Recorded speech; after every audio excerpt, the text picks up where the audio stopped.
Okay, so a quick overview of the components that come with the Bike Friday chain retainer. We have obviously an instruction sheet folded up. You probably followed the QR code from that to get to this video.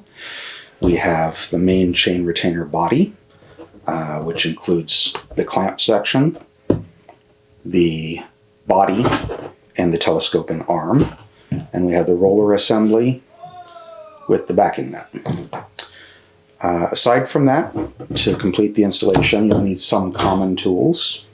You'll need a 4mm Allen key, a 3mm Allen key, and a 10mm wrench or an adjustable wrench, something to be able to tighten that nut. That's all that wrench is used for. The first step in the assembly process is actually taking things apart, and that's done off of the bike. What you want to do is take the clamping screws out. These shouldn't be too tight straight out of the bag. You'll probably be able to just do them with your fingers, but if you need the wrench, it's there.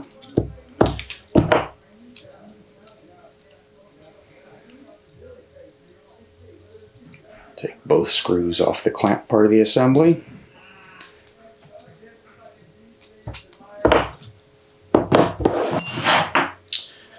And then these locking nuts, locking bolts on the telescoping part of the arm, just need to be loosened a quarter to a half a turn.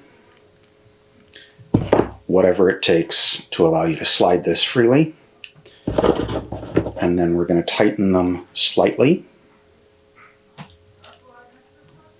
just to keep it loosely in place. You should still be able to slide this at this point. But it'll hold in position.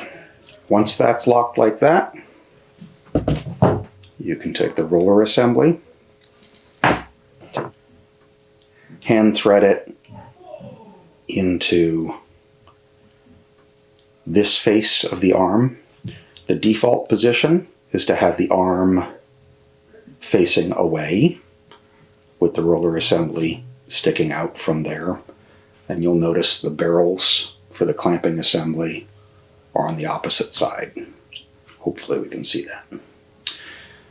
Once that's in, you can put the nut just loosely on the back side of that assembly just so it doesn't get lost. So those are the stages that happen off of the bike. We're going to move on to the installation process on the bike to illustrate how to position it and adjust it. So we're starting with the assembly as we just set it up in the previous shot. And we're going to start fitting it onto the bike. To do so, I'll start by just fitting it against the bottom bracket shell, just inside the flange of the bottom bracket itself. And in this particular case, what I'm seeing is the barrels, as I instructed previously, pointing inboard, may actually be too close to this lower hinge. So in this particular case, we're going to go ahead and reverse that, and that should provide plenty of clearance with this setup for clamping it on. So we'll take this off, and I'm going to go ahead and take out both of these screws, keeping the washers in the same order. We've got a lock washer and a flat washer on them. I'll set those aside for just a second.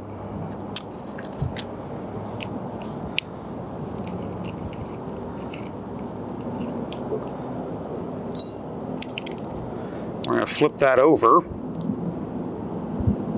so that these barrels are now pointed outboard in relation to the bike. That is one of the variables that can be changed if necessary for clearance reasons. So I now have the fasteners still on the inside, inboard towards the bike. The barrels are outboard, and the roller arm is still sticking outboard. So now I can fit this up against the bottom bracket and should have plenty of clearance to attach this.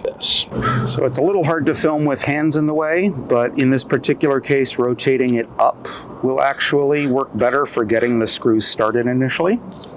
I'm just going to drop those screws through the holes and take the bottom part, the clamping part, and feed it under the bottom bracket. And what I want to do is just get them started. Here is just that the clamp is loose enough to kind of hold position, where it can rotate but still holds position. You should be okay. You do want it out pretty close to the edge of the bottom bracket shell, and you'll notice that depending on the type of frame you have, the down tube here may block access to these screws, and that's why we're leaving it loose enough to rotate, because now we can do the next adjustment by just rotating things down.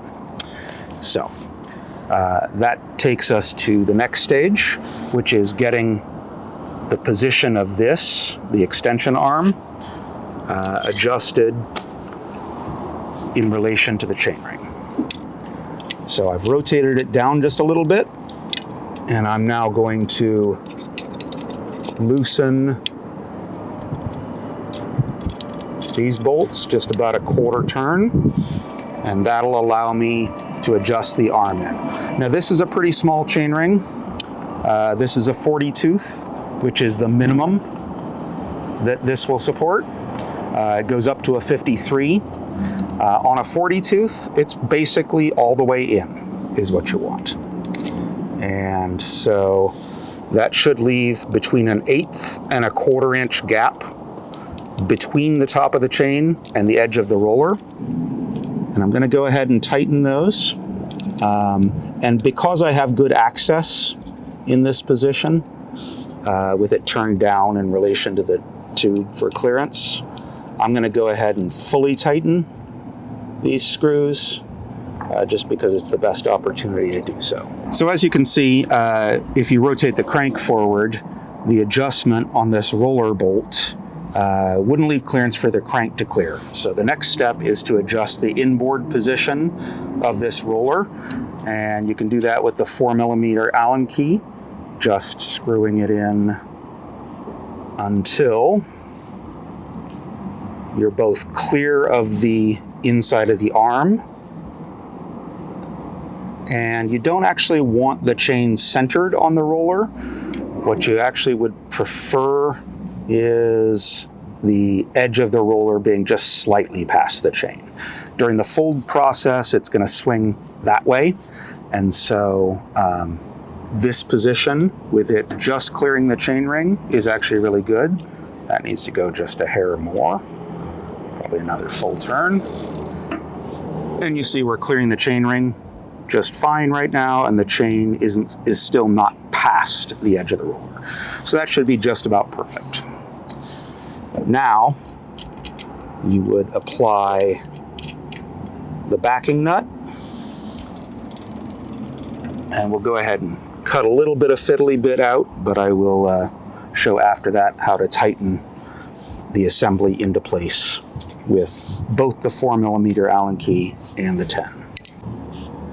So we skipped ahead a little bit, so you don't have to watch me turning a wrench for all of that, because you do have limited range of motion.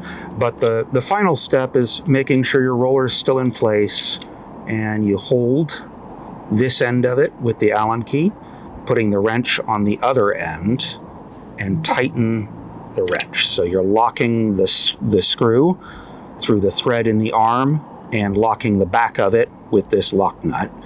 If you don't hold this end with the wrench, it tends to make the bolt spin, and so you may lose your inboard or outboard adjustment. So you want to hold that in the position it's in if you've got it adjusted, and tighten the nut up against the back of the arm. Once that's done, we can move on to the last major step, which is going to be to adjust the angle of the arm to be correct for it to do its job when you're folding. So we may reposition the camera a little bit for that, but that's pretty much the final step, aside from a quick fold test to make sure everything's lined up right. Okay, so the last step here is just to adjust the rotational position of this arm and get it locked down. Optimal position is usually somewhere between dead horizontal, exactly flat, and 10 to 15 degrees upwards. So something like that. Anywhere in that range is acceptable, but position it wherever looks good in that span, and go ahead and tighten the clamping screws, because it's still loose and you've got a fiddly reach to get in there. You may need to make minor adjustments as you go, because it will want to move for the first few turns. But depending on the type of frame, you can get in through the frame triangle or under a monotube. Or if you have a long handle wrench, you have better clearance here, but you may end up only getting half a turn before you hit a down tube. So I've gone ahead and tightened that one. That does tighten the clamp as a whole, but I still want to go through and make sure I'm kind of keeping it balanced by tightening both kind of evenly. You don't have to be horribly particular about it, but putting all the clamping force on one screw won't keep the clamp as parallel. So that's holding pretty securely. Our spacing between the chain and the roller is still good, and our depth in and out is still good to clear the crank arm. So I think we're ready for a test. Okay, so we're just going to give this a quick test and make sure everything's positioned correctly.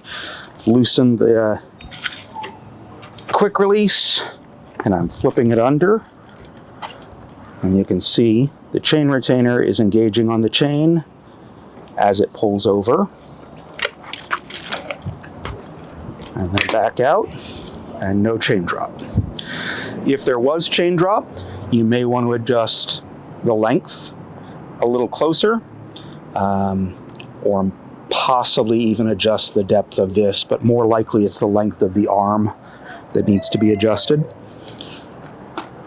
So in some scenarios, every bike's different, so in some scenarios you may have to do further adjustments to this roller, particularly when you're dealing with a system with a front derailleur. This is a single chainring bike, but if you have a front derailleur, the chain needs to be able to hop over the top of the chainring tooth to be able to successfully shift. And because of that, you may need to space this roller out just slightly.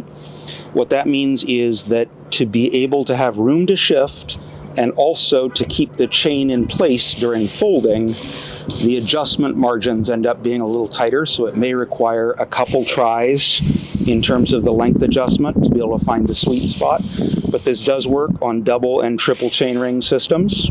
The one caveat of that, of course, is that this will only work to retain the chain when the chain is on the largest chainring. It's not going to keep it on a smaller one because it's only positioned over that. So if you want to use it on a double or triple chainring bike, just make sure you're in that position before you fold. So that covers the adjustment of our Bike Friday chain retainer, and I appreciate your time. Hopefully that was helpful. Please like and subscribe.